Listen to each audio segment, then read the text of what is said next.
As a landlord, getting ready for tax time is a headache.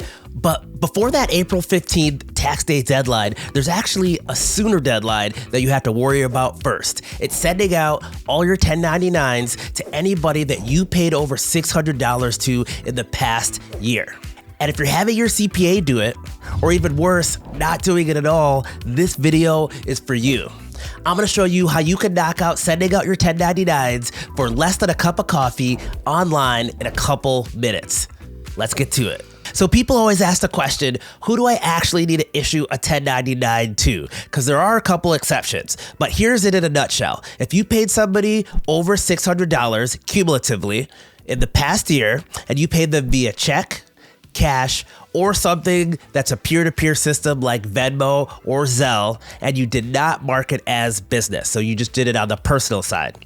And most people are doing it that way. And a good way to know if you did it on the personal or business side is if you or them had to pay some percentage fee to either receive or send the money, it was done as business. And if you did it, it was probably done as personal. So if you paid them $1,000, they got $1,000 and there was no fees, then it was done probably on the personal side. So a couple of exceptions.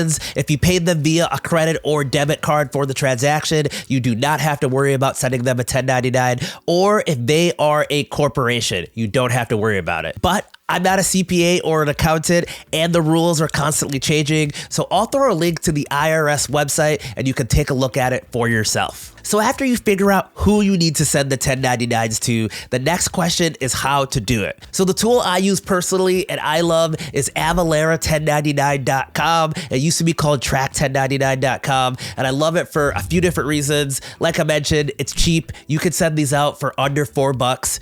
Also, you do everything electronic, so you don't need to mail anything. You go online and do this thing once, and it will send the form out to the recipient. It will send it out to the IRS. If your state needs a copy, it'll send it out, and it's all taken care of with you just hitting one button. And then, like I mentioned, it is also extremely fast, especially if once you do it and you come back the next year, you likely have a lot of the same vendors, and you just hit a couple buttons, says all the information, and you're good to go. So I did want to say, before we get too deep into everything, you will need some information for the people that you want to issue out your 1099s to, and sometimes this could be the hardest part. The easiest thing to do is just to have them fill out a W-9 form. Alternatively, you really just need their name, their address, and their taxpayer identification number. That's really the hard part. So that will either be usually their social security number, or if they have an LLC, it might be their EIN number. And then also their email address will be helpful as well. So this is how it works.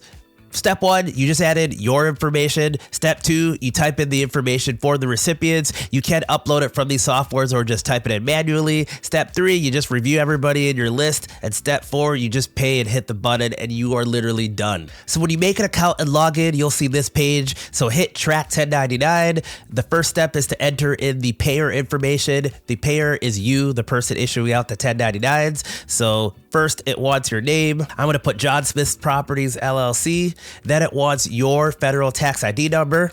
That's usually your EIN number if you're an LLC.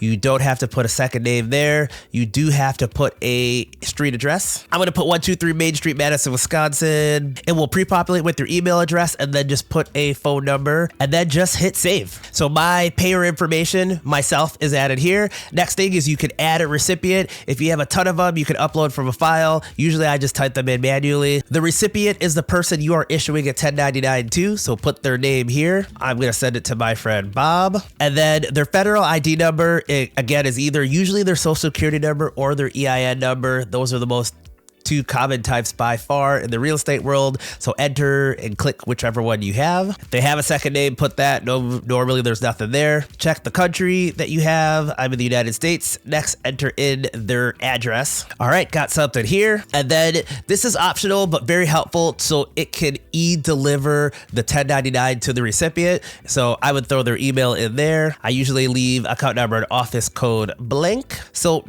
most of the time, the only box you're putting something in information is right here. This is the amount cumulatively that you paid them in that calendar year. So if you paid them 200, 400, 200, you add all that up, you got 800 and you type 800 there. It's fairly uncommon in the real estate world, but if you did withhold any tax on the federal or state or local side, you could hit that and then you would hit save. It went back to this page for us to add another recipient if we have one. In this case, I'm not going to add one, but if you did, you just keep adding them the same way. And then when you're done, go to form summary. You can see everybody here that you entered and the different dollar amounts, and they should have all the green checks next to them. If everything looks good, just go to e-file.